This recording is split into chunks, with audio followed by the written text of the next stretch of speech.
कब इतिहास याद रखता है नारी के गहरे भाव को।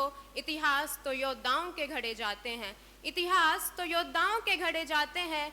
नारी तो व्यर्थ बलिदान की मूर्ति हुआ करती है, नारी तो व्यर्थ बलिदान की मूर्ति हुआ करती है। अपने इन्हीं कुछ भावों से ओतप्रोत एक कविता के साथ मैं नेहा सिंघानिया सहयोग सदन से आपके समक्ष आज एक कविता प्रस्तुत करने जा रही हूँ, जिसका शीर्षक है अहिल्या उर्मिला नज्म का जख्म। इस नज्म में हम दो किरदारों पर बात करेंगे। पहला किरदार अहिल्या, जो कि एक पत्थर की मूर्ति में बदल दी गई थी।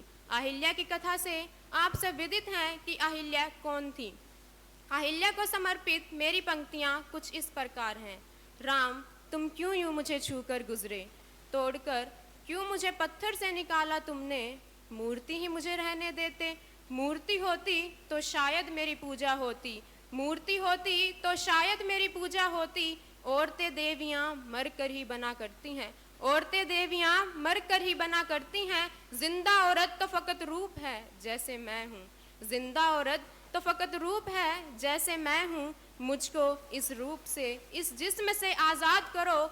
ऐसी दुनिया में मेरी रूह को आबाद करो, जिसमें घूरे ना किसी इंद्र की आंखें मुझको, जिसमें फिर से कोई गौतम मुझे शापित ना करे। मेरी मर्जी के बिना कोई मुझ पर हुकूमत ना करे, फिर कोई मर्द मुझे देवी से औरत ना करे, फिर कोई मर्द मुझे देवी से औरत ना करे। अब जो ये नज्म है, ये नज्म समर्पित है उर्मिला के वनवास। उर्मिला लक्ष्मण की पत्नी थी, जिसने 14 बरस महल में गुजारे थे। जब लक्ष्मण 14 बरस का वनवास काट कर अयोध्या लौटे तो वह एक दूसरे को पहचान नहीं पाए। तो वो मंजर कैसा गुजरा होगा उर्मिला पर कि उसने अपने पति को कैसा देखा था और वो कैसा देख रही है। उसी दर्द के साथ, उसी भाव के साथ मैं ये कविता आप तक पहुंचा रही हूँ। राम को जो मिला वनवास गलत था, लेकिन राम को जो मिला वनवास गलत था, लेकिन कोई राजा कभी मजबूर भी हो सकता है। जिद पर अड़ जाए जो रूठी हुई सौतेली माँ, बाप बेटे से दूर भी हो सकता है, बाप बेटे से दूर भी हो सकता है। ये जो वनवास था यह खेल हुकूमत का था, ये जो वनवास था यह खेल हुकूमत का था, और इस खेल में हर दाव सियासत का था। मुल्क जल जाते हैं कितने ही हुकूमत के लिए, मुल्क जल जाते हैं कितने ही सियासत के लिए। कत्ल हो जाते हैं अपनों की हुकूमत के लिए, कत्ल हो जाते हैं अपनों की हुकूमत के लिए।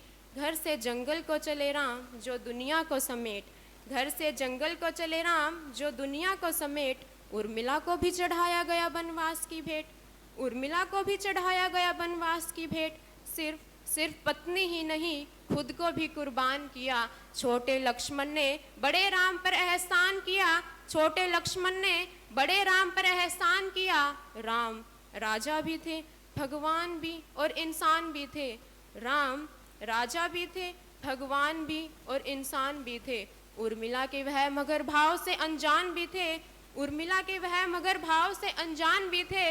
रूह जंगल में थी और जिस्म महल के अंदर, रूह जंगल में थी और जिस्म महल के अंदर। वो भी रहते हुए पत्थर में हुई थी पत्थर। दूर रहना पड़ा था लक्ष्मण से उसे 14 बरस, दूर रहना पड़ा था लक्ष्मण से उसे 14 बरस। वो महल उसके लिए ऐसा था जैसे कि कफस। उर्मिला बेदिलो बेजान थी लक्ष्मण के बगैर, उर्मिला बेदिलो बेजान थी लक्ष्मण के बगैर। जैसे सिंगार हो कोई किसी दर्पण के बगैर। दर्द उसका कभी दीवार से बाहर निकला ही नहीं। उसमें जो मोम था वह धूप में पिघला ही नहीं।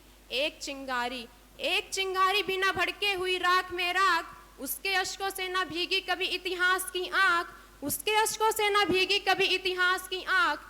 ऐसा किरदार जिसका कोई किस्सा भी नहीं, ऐसा किरदार जिसका कोई किस्सा भी नहीं। उर्मिला राम के वनवास का हिस्सा भी नहीं, क्या उर्मिला राम के वनवास का हिस्सा भी नहीं। धन्यवाद।